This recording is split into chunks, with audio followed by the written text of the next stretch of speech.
এখন গাঁৱত বংশীয়ে তেওঁৰ পত্নী মিনতীৰ সৈতে এখন ঘৰত বসবাস কৰিছিল। বংশীয়ে গাঁৱৰ মানুহবোৰৰ ছাগলী চৰোৱাৰ কাম কৰিছিল। এদিন বংশীয়ে ছাগলীবোৰ লৈ জংঘলত চৰাবলৈ গৈছিল। যা যা যা তহঁতে গৈ নিজৰ পেটটো ভৰা গৈ যা। মই তহঁতক ওখ পাহাৰটোৰ পৰা লক্ষ্য কৰি থাকিম। বংশী গৈ গৈ পাহাৰৰ ওপৰ পালেগৈ। সি গৈ থাকোঁতেই তাৰ ভৰিখন পিছলি সি তলত বাগৰি পৰিলগৈ। আই মৰিলো আই। তেতিয়াই বংশীয়ে সেই ভঙা ঘৰটোৰ পৰা এটা পোহৰ অহা দেখিলে। আৰে এই পোহৰটো কি? ইমান ঘন জংঘলখনত কোন হ'ব পাৰে বাৰু? তাৰ পাছত বংশী সেই পোহৰটোৰ ফালে আগবাঢ়ি যাবলৈ ধৰিলে আৰু সি তাত গৈ দেখিলে যে তাত এজনী গৰ্ভৱতী চোৰেল শুই আছে। চোৰেলজনীক দেখি সি বহুত ভয় খালে আৰু সি তাৰ পৰা যাবলৈ লওঁতেই চোৰেলজনী সাৰ পাই গ'ল। ঐ কোন হয় তই মোক আৰু মোৰ কেঁচুৱাটো মাৰিবলৈ অহা নাইতো। তই মোৰ কেঁচুৱাটো মৰাৰ আগতেই মই তোকেই মাৰি পেলাওঁ ৰ। নাই নহয় মই আপোনাক মাৰিবলৈ অহা নাই। মই আচলতে সেই পাহাৰৰ ওপৰত ছাগলী চৰাবলৈ আহিছিলোঁ আৰু মোৰ ভৰিটো পিছলি মই তললৈ পৰি গ'লো। তই আহিলি যেতিয়া ভালেই হ'ল। এতিয়া মই তোক খাই মোৰ আৰু মোৰ কেঁচুৱাটোৰ পেট ভৰাম। নাই আপুনি মোক নাখাব। আপুনি বাৰু আজি মোক খাই আপোনাৰ পেটটো ভৰাব, কিন্তু কালিলৈ আপুনি কি খাই আপোনাৰ পেটটো ভৰাব? মই যদি তোক এতিয়া এৰি দিওঁ তেতিয়াহ'লে তই গোটেই গাঁৱতেই কৈ দিবি মই যে ইয়াত লুকাই আছোঁ। তেতিয়া গাঁৱৰ মানুহবোৰে আহি মোক মাৰি পেলাব। নাই আপোনাৰ বিষয়ে মই গাঁৱত কাকোৱে একো নকওঁ, কিন্তু আপোনাৰ কথাটোহে মই বুজি পোৱা নাই।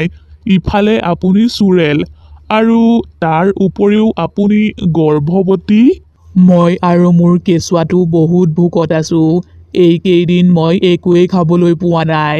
আগতে এইফালেদি জীৱ জন্তু আহিছিল, সেইবোৰকেই মাৰি মই খাইছিলোঁ, কিন্তু এইকেইদিন জীৱ জন্তু অহায়েই নাই। কিন্তু আপুনি গৰ্ভৱতী হয়, সেইবাবে এনেদৰে জীৱ জন্তুবোৰ খোৱা ভাল নহয়। কিন্তু মই এতিয়া কি কৰোঁ? মই আৰু এমাহ ইয়াতেই লুকাই থাকিব লাগিব, কাৰণ মোৰ এতিয়া 8 মাহ হৈছেহে আৰু এমাহ মই ইয়াতেই থাকিব লাগিব। লুকাই থাকিব লাগিব? কিন্তু কিয়? আপোনাক বৰ চিন্তাত থকা যেন লাগিছে। আপুনি মোক সকলোবোৰ কথা খুলি ক'ব পাৰে? আপুনি কেনেকৈ চোৰেল হ'ল, তাকো গৰ্ভৱতী হৈ? আৰু এই কেঁচুৱাটোৰ বাপেক কোন? তোক বৰ ভাল মানুহ যেন লাগিছে, সেইবাবেহে মই তোক মোৰ কথাবোৰ কৈছোঁ। মই এজনী সাধাৰণ ছোৱালী আছিলোঁ। মোৰ নামটো মীনা আছিল। মই মোৰ স্বামীক বহুত ভাল পাইছিলোঁ। এদিন তেওঁ অফিচৰ পৰা আহোঁতে মই তেওঁক এই ভাল খবৰটো কৈছিলোঁ।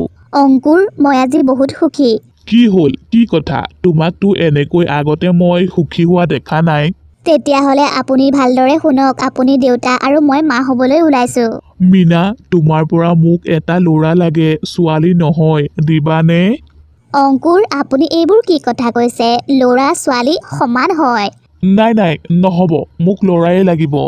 9 মাহৰ পাছত মীনায়ে এজনী ছোৱালী জন্ম দিলে। ছোৱালীজনীক অংকুৰে বৰ খঙেৰে চালে আৰু মীনাৰ হাতৰ পৰা নি জংঘলত এৰি থৈ আহিলেগৈ। মোৰ ছোৱালীজনী ক'ত? আপুনি তাইক কি কৰিলে আৰু ক'ত এৰি থৈ আহিলেগৈ? মই তোৰ ছোৱালীজনী জংঘলত এৰি থৈ আহিলোগৈ। এতিয়ালৈকে চাগে তাইক বনৰীয়া জীৱ জন্তুৱে খাই পেলালে। মীনায়ে ছোৱালীজনীৰ কাৰণে বহুত কান্দিলে। মীনা আকৌ গৰ্ভৱতী হ'ল। এইবাৰো মীনায়ে ছোৱালীয়ে জন্ম দিলে। এইবাৰো অংকুৰে ছোৱালীজনী জংঘললৈ লৈ গ'ল আৰু এইবাৰ পাহাৰৰ ওপৰৰ পৰা তললৈ ছোৱালীজনী পেলাই দিলে। মীনা 3 নম্বৰ বাৰ গৰ্ভৱতী হ'ল। অংকুৰে যদি গম পায় মই গৰ্ভৱতী বুলি আৰু এইবাৰো যদি ছোৱালীয়ে হয়, তেতিয়াহ'লে সেই ছোৱালীজনীকো অংকুৰে ক'ৰবাত নি পেলাই দিবগৈ। নাই, মই এইবাৰ এনেকুৱা হ'বলৈ দিব নোৱাৰোঁ। মই এতিয়াই ক'ৰবালৈ গুচি যাওঁ। মীনা ঘৰৰ পৰা ওলাই গুচি আহিলে। তাই ৰাস্তাত গৈ থাকোঁতেই পিছফালৰ পৰা এখন গাড়ীয়ে আহি তাইক খুন্দিয়াই দিলে আৰু তাইৰ তাতেই মৃত্যু হ'ল। আৰু তাইৰ মৃত্যুৰ পাছত এজনী চোৰেল হৈ গ'ল আৰু চোৰেল হৈ আহি তাই অংকুৰৰ ওচৰ পালেহি। কোন হয় আপুনি? মই মীনা, আপোনাৰ পত্নী। কিন্তু তুমি দেখোন এজনী চোৰেল। মোৰ পত্নী কেনেকৈ? মই তোৰ পত্নীয়ে আছিলোঁ, এতিয়া মৰি চোৰেল হৈ গ'লোঁ। মোক মোৰ মমতায়ে চোৰেল বনাই দিলে। তই মোৰ ছোৱালী কেইজনীক মাৰি পেলালি নহয়, এতিয়া মই তোকো মাৰি পেলাম। মীনাই অংকুৰক মাৰি পেলালে আৰু তাতে পেলাই থৈ তাই জংঘলৰ ফালে গুচি আহিলে আৰু গছৰ তলত এজন সাধু বাবাক বহি থকা দেখিলে তাই সাধু বাবাজনৰ ওচৰলৈ গ'ল আৰু কান্দিবলৈ ধৰিলে। বাবা মই বৰ দুখত আছোঁ।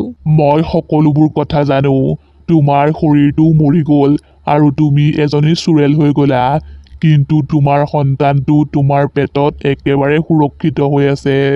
তুমি এই সন্তানটো জন্ম দিব পাৰিবা, কিন্তু এই পৃথিৱীখনৰ পৰা লুকাই। তোমাক যদি মানুহবোৰে এনেকুৱা ৰূপত দেখে তেতিয়াহ'লে তোমাক মাৰি পেলাব। বাবা আপুনিয়ে কওক মই কি কৰোঁ যাতে মোৰ সন্তানটো সুৰক্ষিত হৈ থাকে। তুমি জংঘলত গৈ লুকাই থাকিবগৈ লাগিব, তাকো 9 মাহলৈকে। তেতিয়াহে তোমাৰ সন্তানটো সুৰক্ষিত হৈ থাকিব। এইটোৱেই আছিল মোৰ দুখৰ কাহিনী, সেইবাবে ইয়াত মই এনেদৰে লুকাই আছোঁ। এতিয়া যদি তই গৈ গাঁৱত মোৰ কথা কৈ দিয়গৈ তেতিয়াহ'লে মানুহবোৰে মোক মাৰি পেলাব। আপুনি মোৰ ঘৰলৈ যাব। আপুনি মোৰ ঘৰত একেবাৰে সুৰক্ষিত হৈ থাকিব পাৰিব আৰু মোৰ পত্নীয়ে আপোনাক বৰ ভালকৈ খিয়াল ৰাখিব। গাঁৱৰ মানুহবোৰে যদি গম পায় মই এজনী চোৰেল হৈ তহঁতৰ ঘৰত আছোঁ বুলি, তেতিয়াহ'লে মোৰ লগতে মানুহবোৰে তোকো শুদাই নেৰিব। আপুনি একো চিন্তা নকৰিব, মোৰ পত্নী বহুত ভাল। মই আৰু মোৰ পত্নী মিলি আপোনাৰ বৰ ভালকৈ ধ্যান ৰাখিম। মানুহবোৰে একো গমেই নাপাব। বংশীয়ে চোৰেলজনীক ঘৰলৈ লৈ গ'ল। বংশীৰ পত্নীয়ে চোৰেলজনীক দেখি বৰ ভয় খালে। আৰে আপোনাৰ পিছে পিছে এইজনী চোৰেল ক'ৰ পৰা আহিলে? বংশীয়ে মিনতীক সকলোবোৰ কথা ক'লে, জংঘলত তাৰ লগত কি হ'ল আৰু চোৰেলজনীৰ সকলোবোৰ কথা। বংশীৰ দৰেই মিনতীৰ অন্তৰখনো বৰ ভাল আছিল। তুমি একো চিন্তা নকৰিবা, তোমাৰ ইয়াত একো অসুবিধা নহয়, তুমি ইয়াত আৰামত থাকিব পাৰিবা। তুমি ভাগ্যৱান, তুমি যে মাক হ'বলৈ পাইছা। মানে কি মই বুজি পোৱা নাই। আচলতে মিনতী কেতিয়াও মাক হ'ব নোৱাৰে আৰু মই দেউতা। মালতীয়ে চোৰেলজনীক বৰ ভালকৈ খিয়াল ৰাখিলে আৰু বিভিন্ন ধৰণৰ খোৱা বস্তু বনাই খোৱালে আৰু চোৰেলজনীক বৰ আৰাম কৰিবলৈ দিলে। তেনেদৰে দিনবোৰ পাৰ হৈ গৈছিল আৰু 9 মাহ হ'বৰেই হৈছিল। এদিন চোৰেলজনীয়ে বংশী আৰু মিনতীক ক'লে, তোমালোক দুয়োজন বহুত ভাল, তোমালোকে মোৰ বৰ ভালকৈ খিয়াল ৰাখিছা, কিন্তু মই এজনী চোৰেল আৰু মই কেঁচুৱাটো জন্ম দিয়াৰ পাছত কেঁচুৱাটো কেনেকৈ ডাঙৰ কৰিম? তেতিয়াই দুৱাৰত কোনোবাই টকটকালে। দুৱাৰখন খুলিয়েই দেখিলে যে সেই সাধু বাবাজন হয়। মই গম পাইছিলোৱেই, মই তোমাক ইয়াতেই পাম। বাবা আপুনি চোৰেলজনীক চিনি পায়? চোৰেলজনীয়ে মালতীক সকলোবোৰ কথা ক'লে যে বাবাজনৰ কাৰণেই তাই আজি সুৰক্ষিত হৈ আছে। বাবা আপুনি ভাল সময়তেই আহিছে, মই মোৰ কেঁচুৱাটোলৈ বৰ চিন্তাত পৰিছোঁ। তুমি চিন্তা নকৰিবা। বাবা মই এজনী চোৰেল, গতিকে মোৰ কেঁচুৱাটো জন্ম হ'লে মোৰ নিচিনাই দেখিবলৈ হ'ব? নহয়, তোমাৰ কেঁচুৱাটো তোমাৰ নিচিনা দেখিবলৈ নহয়। তোমাৰ কেঁচুৱাটো একেবাৰে সাধাৰণ কেঁচুৱা হয়, কিন্তু এটা সমস্যা আছে। সেই সমস্যাটোৰ বাবেহে মই ইয়ালৈ আহিছোঁ। বাবা কি হ'ল কওকচোন? তুমি এই কেঁচুৱাটো জন্ম দিব নোৱাৰিবা, কাৰণ তুমি এটা আত্মা, এজনী চোৰেল। তোমাক তোমাৰ মমতাইহে সম্পূৰ্ণৰূপে মৰিবলৈ নিদিলে। কিন্তু বাবা আপুনিয়ে দেখোন কৈছিলে মোৰ সন্তানটো সুস্থৰূপে এই পৃথিৱীলৈ আহিব। মিনতী তুমি মা হ'ব নোৱাৰা, সেইবাবে চোৰেলৰ সন্তানটো মই তোমাৰ পেটলৈ দি দিম। তুমি এই সন্তানটো জন্ম দিবা আৰু মাকৰ মৰম দিবা। চোৰেলজনী এই পৃথিৱীৰ পৰা যাব লাগিব। মিনতী বৰ সুখী হ'ল কাৰণ তাই এতিয়া মাক হ'ব পাৰিব। চোৰেলজনীও বৰ সুখী হ'ল কাৰণ তাই গম পাইছিলে যে তাই সন্তানটোৰ যিহাল মাক দেউতাক হ'ব সেই মানুহহাল বৰ ভাল মানুহ।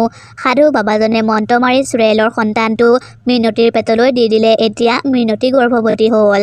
মীনা তুমি এতিয়া এই পৃথিৱীৰ পৰা চিৰদিনৰ বাবে যাবগৈ লাগিব।